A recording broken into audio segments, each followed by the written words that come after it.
సానుభూతి అనేది మా వైపు ఉన్నది. మాగంటి గోపినాథ్ కుటుంబం వైపే ఓటర్లంతా కూడా ఉన్నారు. ఎందుకంటే ఇంతకాలం పనిచేసిన యొక్క అభివృద్ధి ఫలాలు ఆయనతో ఉన్న సంబంధాల కారణంగా సునీత వైపే సానుభూతి ఓట్లు పడతాయని కూడా బీఆర్ఎస్ అంటుంది. మీకు సునీత విషయం చెప్తాను.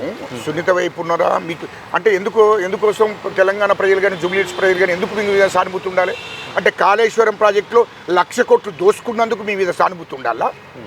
కేసీఆర్ కేటీఆర్ హరీష్ రావు అన్నట్టు 1,00,000 కోట్లు కాళేశ్వరం ప్రాజెక్టులో ప్రజాధనాన్ని ప్రభుత్వ ధనాన్ని దోసుకున్నందుకు సానుభూతి ఉండాలా? నాకు అర్థం కాలే. అదేవిధంగా కార్ రేసింగ్లో 650 కోట్లు దోపిడీ జరిగింది. మరి ఆ దోపిడీ చేసినందుకు ఇప్పుడు దాని మీద విచారణ జరుగుతుంది. ఇప్పుడు ఈ 15 రోజులలో కేటీఆర్ అంటాడు జైలుకు పోతాడు, కేసీఆర్ అంటూ టీఆర్ జైలుకు పోతాడు, కేసీఆర్ హరీష్ రావు అంటాడు. అంటే వీళ్ళను జైలుకు పోయేటోళ్ళకి ఓట్లు ఎత్తారా? అబ్బా, తెలంగాణ ప్రజల సొమ్మును దోసుకున్నారు కదా. తెలంగాణలో 10 ఏళ్ల ప్రభుత్వంలో అన్ని డిపార్ట్మెంట్లలో దోపిడీ జరిగింది.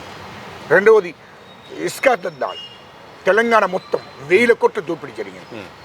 హైదరాబాద్ చుట్టూ 30,000 ఎకరాల భూమి, ఏది నిజాంకు సంబంధించిన భూమి, నిజాం వంశస్థులకు సంబంధించిన భూమి, ముస్లిం భూమి, 30,000 ఎకరాల భూమి హైదరాబాద్ చుట్టూ 30,000 ఎకరాల భూమిని కేసీఆర్ కేటీఆర్ హరీష్ రావు వాళ్ళ బినాం పేర్ల మీద పెట్టుకున్నారు. ఆ భూమి బినాం పేర్ల మీద పెట్టుకున్నారు. దేనికి మీకు ఆ జూబ్లీహిల్స్ ప్రజలు ఓట్లేయాలి? రెండవది కేటీఆర్ అంటూ 40,000 కోట్లు పెట్టి అమెరికాలో కంపెనీ పెట్టాడు. 40,000 కోట్లు పెట్టి దుబాయ్లో 30,000 కోట్లు పెట్టి కేటీఆర్ అంటూ కంపెనీ పెట్టాడు.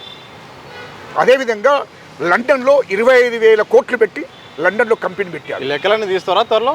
లెక్కలన్నీ అన్నిటి మీద విచారణ జరుగుతుంది. ఇయల్లో అక్కడ 25,000 కోట్లు పెట్టి అక్కడ పెట్టాడు. ఇదే హరీష్ రావు సింగపూర్లో 25,000 కోట్లతో కంపెనీ పెట్టాడు. ఈ డబ్బంతా ఎక్కడి నుండి వచ్చింది?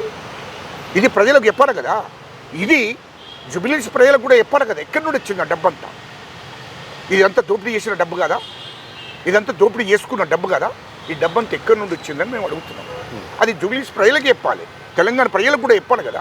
అది ప్రజల సొమ్ము, ప్రభుత్వం సొమ్ము, డబ్బా సొమ్ము కాదు కదా. దానికి చెప్పాలి కదా ప్రజలకు ఇదంతా ఎక్కడి నుండి వచ్చింది. రెండవది 2014 కన్నా ముందు మీ పరిస్థితి ఏంటి? 2014 కన్నా ముందు మీ పరిస్థితి ఏంది? బంజారాహిల్స్లో చిన్న ఇల్లు, ఇదే కేసీఆర్కు 60 ఎకరాల భూమి ఆ ఫామ్ హౌస్ కాడ. అటువంటిది కేసీఆర్కు 600 ఎకరాల భూమి అయింది. అక్కడ పెద్ద ఫామ్ హౌస్ కట్టాడు కేసీఆర్. కేటీఆర్కు 500 కోట్లతో అండర్ గ్రౌండ్ ఇల్లు కట్టాడు, 5 అంతస్తుల ఇల్లు. అది ఎక్కడి నుండి వచ్చింది? 5 అంతస్తుల ఇల్లు. 100 ఎకరాలలో ఫామ్ హౌస్ కట్టుకున్నాడు కేటీఆర్. ఎక్కడి నుండి వచ్చింది అదంతా? హరీష్ రావు 100 ఎకరాల్లో ఫామ్ హౌస్ కట్టుకున్నాడు. ఎక్కడి నుండి వచ్చింది అదంతా? ఇదంతా ఎక్కడి నుండి వచ్చింది? తెలంగాణ ప్రజలకు చెప్పాలి కదా. ఇవన్నీ ఎక్కడి నుండి వచ్చినాయి? ఎవడబ్బా సొమ్ము అనుకుంటున్నారు? లుచ్చానా కొడుకులారా, మొత్తం తెలంగాణ ప్రజలను, తెలంగాణ ప్రభుత్వాన్ని మోసం చేసి, దోపిడీ చేసి, ఈ డబ్బంతా ఎక్కడక్కడ విచ్చలవిడిగా దోపిడీ చేసిన వాళ్ళకు నీకు జూబ్లీహిల్స్ ప్రజలు ఓట్లేస్తారు. ఇది ప్రజలకు తెలియదా? ఎవరికన్నా గుంట భూమి ఇచ్చారా తెలంగాణలో ప్రజలకు? కానీ జూబ్లీహిల్స్లో ఉన్నటువంటి ఎస్టీలకు మైనార్టీలకు కానీ గుంట భూమి ఇచ్చారా? డబుల్ బెడ్రూమ్ ఇచ్చారా? ఇంత దోపిడీ చేసి ఇప్పుడు విచారణ జరుగుతుంది. కేసీఆర్ కేటీఆర్ హరీష్ రావును టీఆర్ జైలుకు పంపుతారు. విచారణ జరుగుతుంది అన్నిటి మీద విచారణ జరుగుతుంది. జైలుకు పోతారు ఖచ్చితంగా. మరి అట్లాంటి వాళ్ళని పట్టుకొని ఇవాళ మాకు మేము ఇక్కడ చర్చకతొడ్డా? దమ్ముంటే చర్చకురా జిన్కర్ గ్రౌండ్లో పెడదాము. దమ్ముంటే చర్చకురా. కేసీఆర్ కేటీఆర్ హరీష్ రావు అత్తడాడికి రమ్మన్, మా ముఖ్యమంత్రి గారిని తీసుకొని వస్తాం. మా ముఖ్యమంత్రి డేట్ వాళ్ళే ఫిక్స్ చేయమని చెప్పారు.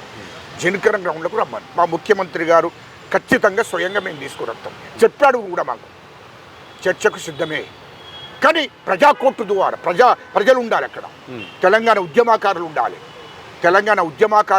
తెలంగాణ కోసం కొట్లాడిన ఉద్యమకారులు అందరూ వస్తారు. తెలంగాణ ప్రజలతో ప్రజాకోర్టు పెడదాం. ప్రజాకోర్టు ద్వారా తేల్చుకుందాం. అదే జిన్కర్ గ్రౌండ్లో కేసీఆర్ కేటీఆర్ హరీష్ రావు దమ్ముంటే మీరు ఒక అమ్మకు ఒక అబ్బకు పుట్టిన వాళ్ళు అయితే మీరు రండి జిన్కర్ గ్రౌండ్లోకి. ప్రజాకోర్టు ద్వారా తేల్చుకుందాం.